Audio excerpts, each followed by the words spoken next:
wadooyinkii ugu dambeeyay waxa caado noqotay in danta qaranka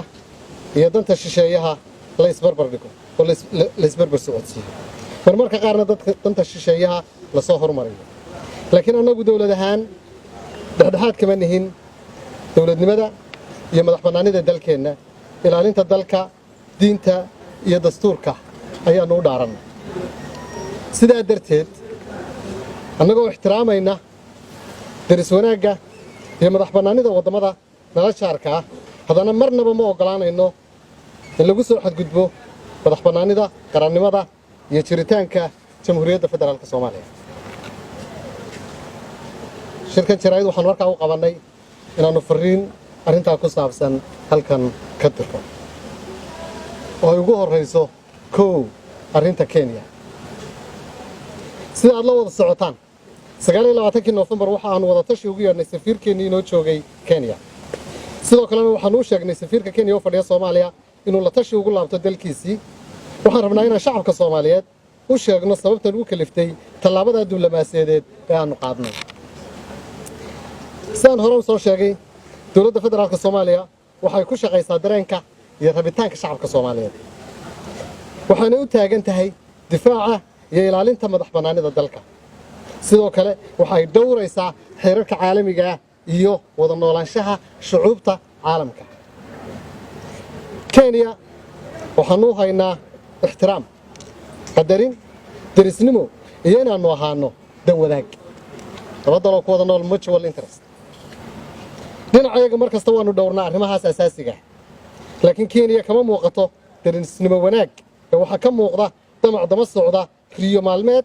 aan munaasib ahayn iyo qarab ku dhisan dhalanteed oo ay ku hunguraynayso dhulka iyo badda Soomaaliyeed tusaale ahaan Kenya waxaanu in badan kala shaqaynaynay arrimaha amniga ee labada dal waxaanu qaadanay falsafad ah cadowga dariskaagu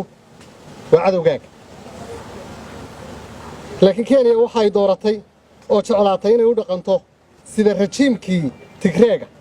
ee faragelinta badnaa kaas oo halka uu ku dambeeyay aynu maanta ka wada warqab sidoo kale ciidamada Kenya ee Kenya Defence Force kaleerada KDF waxay ka mid yihiin ciidamada nabad ilaalinta Afrika ee Soomaaliya AMISOM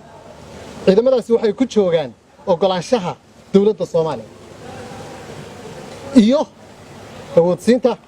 Security Council ka ama golaha ammaanka ee qaramada midoobay dhinacayaga ciidamadaas sida ciidamada kale AMISOM waxaanu la leenahay wada shaqayn buuxda laakiin dhinaca Kenya taasi kama jirto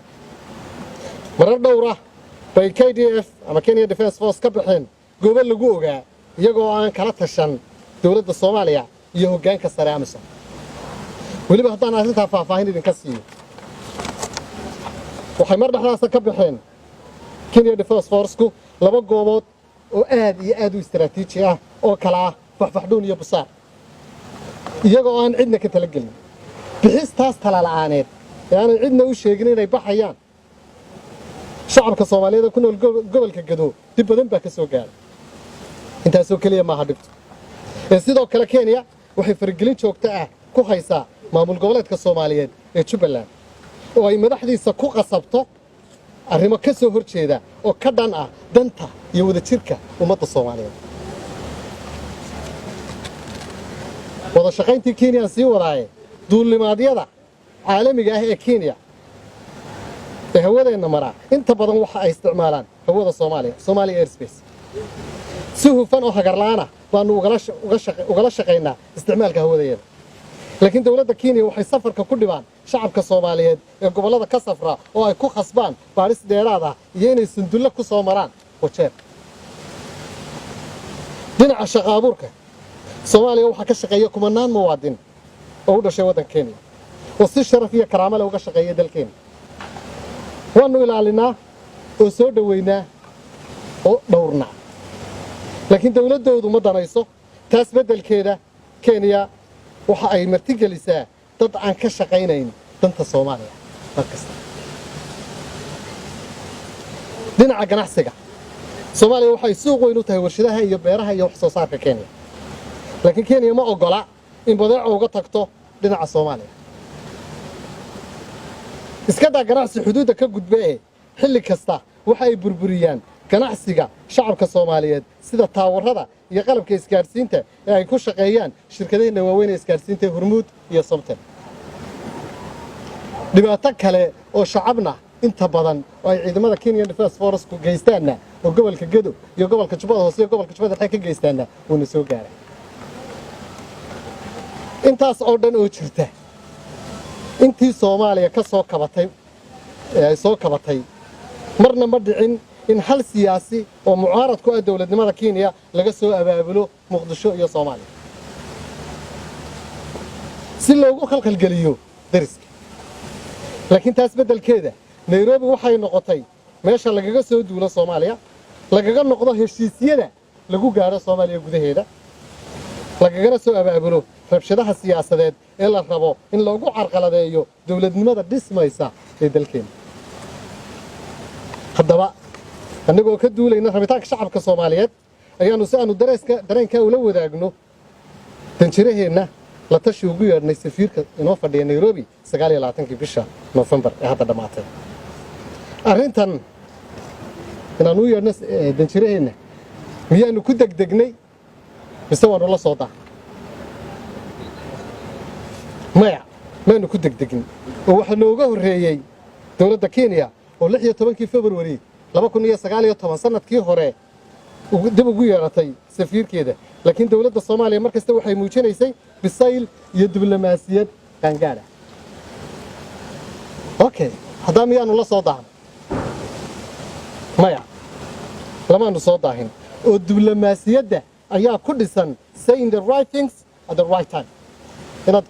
waqtiga saxda ah go'aanka saxda ah qaadato sidaas baanu ula sugaynay waqtiga ku habboon rasuulku calayhi salaatu wasalaam wakiilaha alwikaaw aakhir alcilaaj dab in la isku dhajiyaa waa dawada halka ugu dambaysa sidoo kale abwaankii saahil qamaan 100 sano ka hor waa kii inoo sheegay in diblomaasiyaddu tahay rag waxaan ku maamulay aqaan ama ku maamuusi mase inaanu nahay oo talima meerta noo tahay ninkii aniga iga maarmi kara uma muraad yeesho saddex magacalle xaajada layma marasiyo qofka waa loo dulqaataa dawladda waa loo dulqaataa diblomaasiyadda waa loo dulqaataa laakiin markay timaado waqtigeeda waa laga jawaabaa saasaan ugu yeernay safiirka inoo fadhiya Kenya gabagabadii shacabka Soomaaliyeed waxaan u sheegaynaa inay ogaadaan in Soomaaliya aanay maanta ahayn Soomaaliyadii burbursanay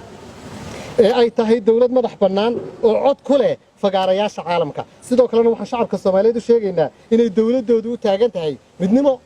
wadaniyad madax bannaani qaran dawlad wanaag iyo ilaalinta sharafta dalka ma aqbalayno inaanu dib u laabanno ma aqbalayno inaanu hal dhibic ka tanaasulno awoodda iyo madax bannaanida qaramada ee Soomaaliya sida uu nafarayo qodobka koowaad ee dastuurka Jamhuuriyadda Federaalka Soomaaliya faqradiisa 3 iyo sidoo kale qodobka labaad faqradiisa koowaad iyo faqradiisa 7 axdiga qaramada midoobay oo adkeynaya madax bannaanida iyo in sharci darro ay tahay in la farageliyo dal xor ugu dambayn siyaasiyiinta mucaaradka ku ah dawladda Soomaaliya siyaasiyiinta mucaaradka ku ah dawladda Soomaaliya waxaan ugu baaqaynaa inay ka waantoobaan inay danta dalkooda ka hormariyaan danta dal kale xilku waa maalmo xilku waa meerto xilku waa maalmo kooban laakiin qarannimadu waa wax weyn annagu maanta waxaanu siyaasadda ku dhisan kalsoonida iyo sarreynta magaceena ugu shaqaynaynaa si jiilka soo socda aanay ugu noolaan qaranjab iyo gacmo hoorsi ee ay ugu noolaadaan qad iyo qarannimo siyaasi kasta oo Soomaaliya ahna sidaas oo kale ayaanu ku boorinaynaa waa mahadsantahay